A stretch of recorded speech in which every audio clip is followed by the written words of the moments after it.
జగన్ మంచి చేశాడు కాబట్టి చంద్రబాబు మరింత చేస్తాడని ప్రజలు నమ్మారని, కానీ నిత్యం అబద్ధాలతోనే ఇప్పుడు ఆయన నెట్టుకొస్తున్నారని వైఎస్ఆర్సీపీ అధినేత మాజీ సీఎం వైఎస్ జగన్మోహన్ రెడ్డి అన్నారు. మంచి చేశాం కాబట్టి ఇవాళ వైఎస్ఆర్సీపీ నేతలు గర్వంగా ప్రజల్లోకి వెళ్తున్నారని ఉమ్మడి కర్నూలు జిల్లా నేతలను ఉద్దేశించి వ్యాఖ్యానించారు ఆయన. గురువారం తాడేపల్లి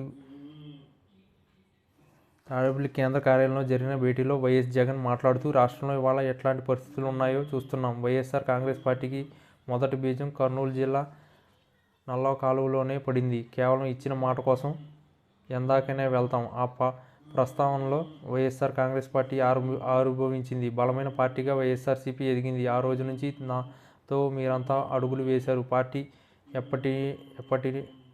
పెట్టినప్పటి నుంచి ఇప్పటి వరకు నాతోనే ఉన్నారు. రాజకీయాల్లో విలువలు, విశ్వసనీయతే మన పార్టీ సిద్ధాంతం. విలువలకు విశ్వసనీయతకు అర్థం చెప్పిన పార్టీ వైఎస్ఆర్సీపీ. ఈ రెండు పదాలే పార్టీని నడిపించాయి. గట్టిగా ఈ సిద్ధాంతాన్ని నేను నమ్ముతున్నాను. నాలో ఈ రెండింటిని చూసి నాతో పాటు మీరంతా అడుగు వేశారు. రాజకీయాల్లో గెలుపు ఓటములు సహజం. ఇవాళకి కూడా వైఎస్ఆర్సీపీ చెందిన ఏ నాయకుడైనా గర్వంగా కాలర్ ఎగరేసుకుని ప్రజల వద్దకు వెళ్ళగలడు. ప్రతి కుటుంబాన్ని చిరునవ్వుతో పలకరించి ఆశీస్సులు తీసుకునే కెపాసిటీ మన నాయకులకు మాత్రమే ఉంది. మనం రాకముందు రాజకీయాలు ఒకలా ఉండేవి. మనం వచ్చిన తర్వాత రాజకీయాలన్న అర్థాన్ని మార్చాం. ఇచ్చిన మాటకు ఎవరైనా కట్టుబడి ఉండాలి అని చెప్పాం. రాజకీయ అవసరాల కోసం గతంలో ఇష్టం వచ్చినట్లు మేనిఫెస్టో ఇచ్చారు.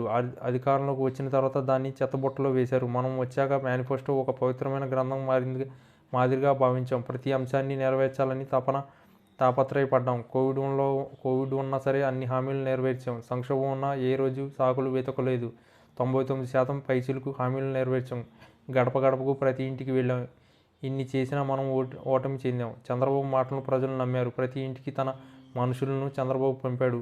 కరపత్రాలు, బాండ్లు చంద్రబాబు పేరిట పంచారు. ప్రతి వర్గాన్ని మోసం చేశారు. దీనివల్ల 10% ప్రజలు చంద్రబాబును నమ్మారు. జగన్ చేశాడు కాబట్టి చంద్రబాబు కూడా చేస్తాడు నమ్మారు. జగన్ కన్నా ఎక్కువ చేస్తానని చంద్రబాబు చెప్పిన మాటలను నమ్మారు. చంద్రబాబు మారాడేమోనని ప్రజలు నమ్మారు. అందుకే 50% నుంచి 40%కి మన ఓట్ల షేరు తగ్గింది. కానీ చంద్రబాబు వచ్చి 11 నెలలు అయిపోయింది. 2 బడ్జెట్లు పెట్టారు. చంద్రబాబు నాయుడు హామీలు నెరవేరుస్తాడని ఆశలుగా ఎదురు చూస్తున్నారు. మాట ఇచ్చాను కానీ ఇప్పుడు భయం వేస్తుందని చంద్రబాబు ఇప్పుడు అంటున్నారు. రాష్ట్రానికి నా అప్పులపై అబద్ధాలు చెప్తున్నారు. ప్రతిరోజు అబద్ధాలు చెప్తూనే ఉన్నారు. జగన్ ఉన్నప్పుడు 4 ఏళ్ళు నోట్లోకి వెళ్ళాయని ప్రజలు అనుకున్నారు. ఇప్పుడు ఉన్న ప్లేట్లను చంద్రబాబు లాగేశాడని అనుకుంటున్నారు. విద్య, వైద్యం, వ్యవసాయ రంగంలో పూర్తి తిరోగమనం కనిపిస్తుంది. ఆరోగ్యశ్రీకి 3,500 కోట్లు బకాయిలు పెట్టారు. దీంతో వైద్యం చేయలేనని ఆసుపత్రులు చెబుతున్నాయి. ఏ రైతుకు గిట్టుబాటు ధర రావడం లేదు. రైతులకు పెట్టుబడి సాయం అందడం లేదు. ఫీజు రీయింబర్స్మెంట్ వసతి దీవెన అందలేదు. పరిపాలనలో పారదర్శకత పూర్తిగా పక్కన పడిపోయింది. రాష్ట్రంలో రెడ్ బుక్ పాలన కొనసాగుతుంది. అవినీతి విచ్చలవిడిగా కొనసాగుతుంది. ప్రతి గ్రామంలోనూ మద్యం షాపులు, బెల్ట్ షాపులు యథేచ్ఛగా వెలిచాయి. పేకాట క్లబ్బులు, ఇసుక, మట్టి మైనింగ్ మాఫియాలు నడుస్తున్నాయి.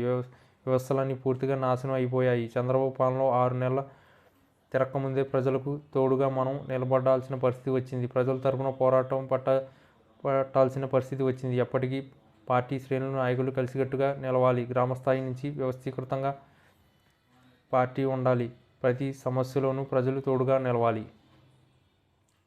ఈ సమస్యలకి మాజీ మంత్రి బుగ్గన రాజేంద్రనాథ్ రెడ్డి, మేయర్ బిఏ రామయ్య, మాజీ ఎమ్మెల్యే శ్రీదేవి, శిల్పా రవి, కట్టసాని రాంభూపాల్ రెడ్డి, ఎమ్మెల్సీ మధుసూదన్ సహా పలువురు నేతలకు స్థానిక సంస్థలు, ప్రజాప్రతినిధులు హాజరయ్యారు.